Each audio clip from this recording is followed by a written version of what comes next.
It is the crisis which has forced its way to the top of the European agenda. The surge of desperate people trying to enter the EU is pitting member states against each other and testing the whole system of immigration and asylum. The heads of government here are being offered a plan to resettle 40,000 people from Italy and Greece.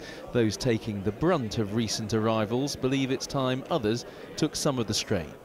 Italy has been asking for help for many years, 3-4 years, and until now there was no real response, just a lot of words saying, oh yes, you need solidarity, but nothing happened.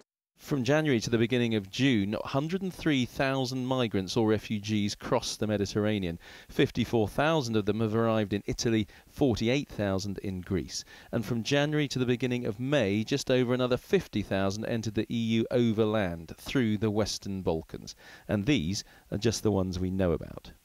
That all seems a long way away in the Brussels sunshine, but that, along with other issues, will have to be dealt with here before David Cameron gets his moment in the sun.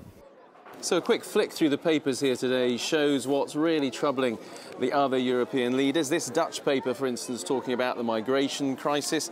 This Spanish paper talking about the problems in Greece. French papers talking about the same sort of thing. David Cameron is really going to have to wait until dinner this evening with the other leaders before he can get Britain's renegotiation on the menu.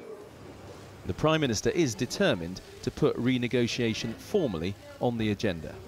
Well, today marks a significant milestone, really, in the process of saying that it's right for Britain to have this renegotiation and this referendum to address the concerns that the British people have about Europe and to make sure the British people have the final say about whether we stay in a reformed European Union or leave. In a week's time, Luxembourg's Prime Minister will take over the EU presidency and responsibility for any next move.